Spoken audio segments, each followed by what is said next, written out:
Okay, the book I'm doing is Mike Mulligan and a Steam Shovel, and the theme I had for this book is Don't Give Up, and yeah.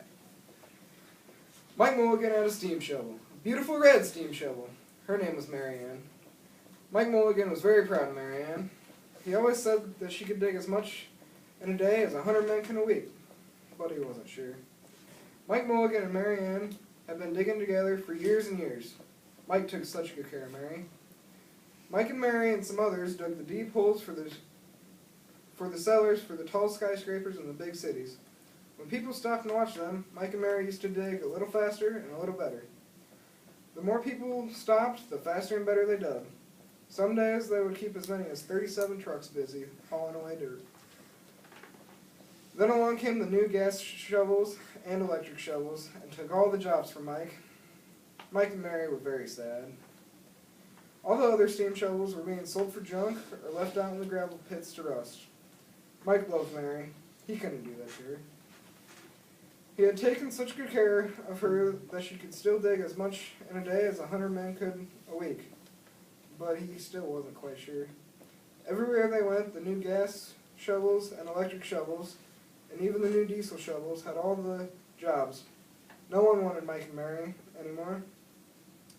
Then one day, Mike read in the newspaper that the town of Popperville was going to build a new town hall. "We're going to build dig the cellar for that town hall," said Mike to Mary. When they got to Popperville, they found the selectmen were deciding who should dig the cellars. Mike spoke to Henry B. Swat, one of the selectmen. "I heard you're going to build a new town hall. Mary and I will dig the cellar for the town hall in just one day." "What?" said Henry. "Dig the cellar in a day? It would take 100 men at least a week to dig the cellar for our town hall."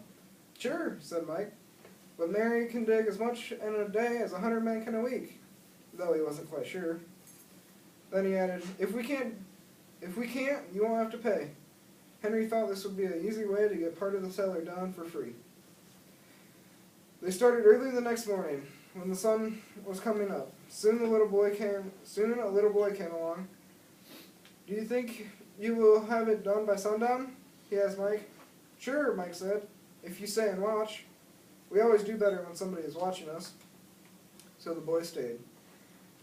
Then Mrs. McGillicuddy, Henry, and the town constable came over to see what was happening, and they stayed and watched. Mike dug a little faster and a little better.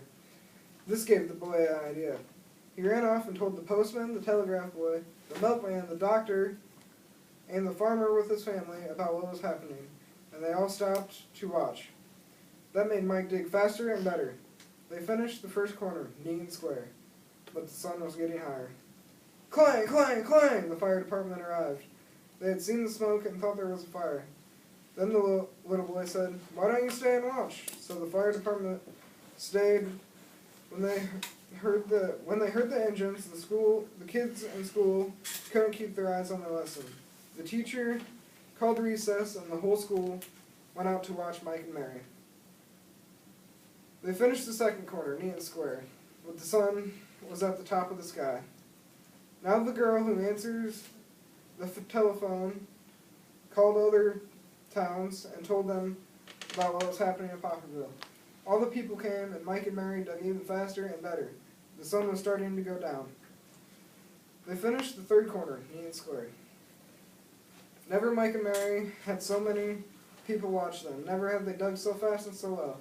And never had the sun seemed to go down so fast. "Hurry, Mike!" shouted the boy. "There's not much time." Dirt was flying everywhere. Smoke and steam was thick, and people could hardly see. But listen. Bang, bang, crash, slam, louder and louder, faster and faster. Then suddenly, it was quiet. Slowly the dirt settled, the smoke and steam cleared away, and the cellar was finished. 4 corners, neat and square, 4 walls, straight down. Mike and Mary at the bottom, the sun just going behind the hill. "Hooray!" shouted the people. "Hooray for Mike and Mary! They dug the cellar in a day!" Suddenly the boy said, "How are they going to get out?" "That's right," said Miss McGillicuddy to Henry. "How is he going to get the steam shovel out?" Henry didn't answer, but he smiled in a mean way. Everybody asked Mike, "How are you going to get out? Get the steam shovel out." Mike looked around and said, "We dug so fast and so well, we forgot to leave a way out. Nothing like this has ever happened before." Mike didn't know what to do. Nothing like this has ever happened in Popperville. Everyone talked, argued, and fought of the best way to get it out. No one could figure it out. Then Henry smiled in a mean way and said, "Mary isn't out, so Mike won't get paid." Then the little boy said, "Why don't we build the town hall around Mary? She can be the furnace, and we could pay Mike." "Why not?" said Henry, Miss McGillicuddy, and the town constable, and all the other people. So the people found a ladder and went down to ask Mike. "Why not?" said Mike. "So it's decided," and everybody was happy. They built the town hall over Mary Ann. It was finished before winter. Every day the boy goes to see Mike and Mary, and Henry sitting in the cellar of the town hall and listening to the stories of Mike and Mary. Now when you go to Popperville, be sure to go down in the cellar of the town hall. There you'll see Mike Mulligan and Mary Ann. Mike is rocking in his chair, smoking his pipe, and Mary beside him, warming up the town hall. All right, very good.